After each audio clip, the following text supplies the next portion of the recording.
Hablar de pluralismo jurídico en México es hablar de la coexistencia de múltiples formas de entender la justicia. Hola, soy Carlos Gómez, estudiante de segundo semestre de la licenciatura en Derecho modalidad a distancia en el Instituto de Investigaciones Jurídicas de la Benemérita UNACH. En materia de sociología jurídica y desde mi perspectiva como estudiante de Derecho, el pluralismo jurídico no es una amenaza al orden estatal, sino una prueba de que el derecho no puede seguir siendo un sistema cerrado ni monopolizado por el Estado. El derecho, como toda creación humana, debe servir a la sociedad, no sofocarla, y eso implica aceptar que existen diversas maneras legítimas de normar la vida social. Las leyes escritas sí, pero también las costumbres, los sistemas comunitarios y los acuerdos que las personas construyen para convivir. Negar esta diversidad sería negar la existencia misma de la libertad individual y colectiva. El pluralismo jurídico representa en esencia una ruptura con la idea tradicional de que solo el Estado puede crear derecho. Según planteamientos de autores, dentro de un mismo territorio pueden coexistir varios sistemas normativos que interactúan entre sí, afectando la vida de las personas de manera simultánea. En México, esto se refleja claramente en la relación entre el derecho positivo, las normas constitucionales y los sistemas normativos de los pueblos indígenas. Este reconocimiento es fundamental. Ninguna autoridad, por más legítima que se crea, tiene el monopolio moral sobre la justicia. Los pueblos, las comunidades y los individuos tienen derecho a decidir cómo organizar su vida conforme a sus valores mientras no se vulneren los derechos humanos básicos. Ahora bien, ¿respeta realmente el Estado mexicano esta diversidad de sistemas normativos? En el papel sí. La Constitución reconoce la autonomía de los pueblos indígenas y su derecho a aplicar a sus propios sistemas normativos. Sin embargo, la realidad es más compleja.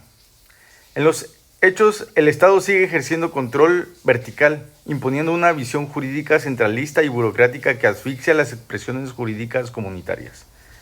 Se presume apertura, pero en la práctica hay una jerarquía. El derecho estatal siempre termina corrigiendo al derecho indígena, imponiéndole límites bajo el argumento de proteger el orden público y los derechos humanos. Pero muchas veces lo que se protege no es la dignidad de las personas, sino la comodidad del poder. Un Estado que se dice democrático no debería temer a la diversidad jurídica, sino fortalecerla. El verdadero respeto implica renunciar al control absoluto. Aceptar el derecho no se decreta desde arriba, sino que también se construye desde abajo, desde los pueblos.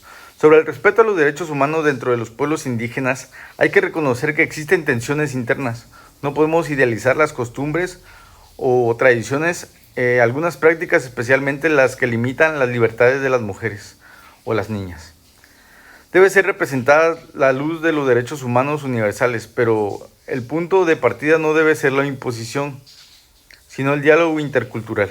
Los pueblos tienen derecho a su autonomía, pero también a evolucionar según sus propias reflexiones internas.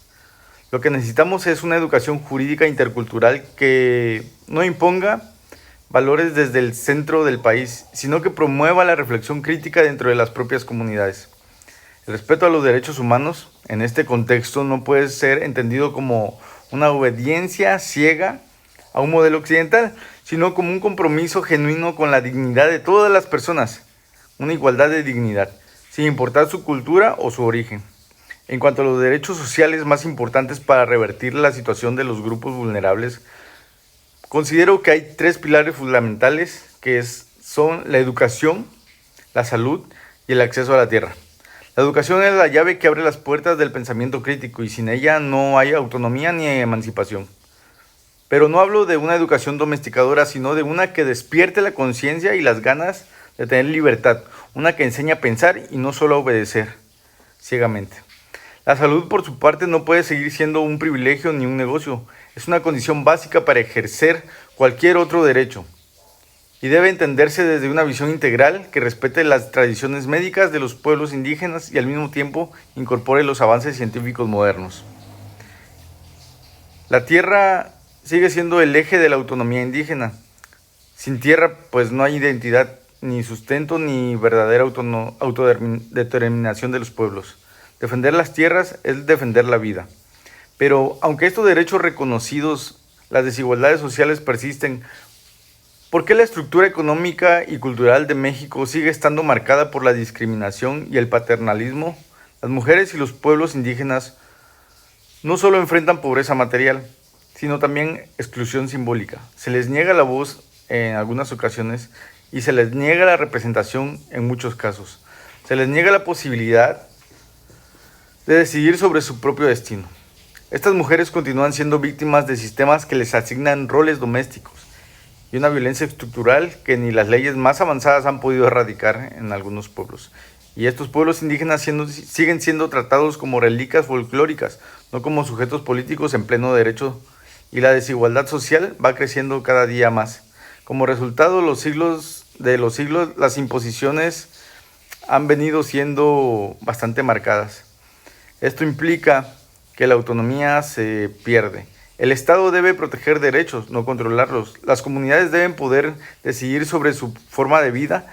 Las mujeres deben poder construir su destino sin tutelas. Y cada individuo debe ser libre de regirse bajo principios que no dañen a los demás. El pluralismo jurídico en ese sentido no es una amenaza al orden, sino una promesa de libertad. Aceptar que existen múltiples formas válidas de hacer la justicia es el primer paso hacia un país verdaderamente democrático, donde la ley no sea un instrumento de control, sino un pacto de respeto mutuo entre las personas. Y esto nos dará libertad para todas y para todos. Gracias.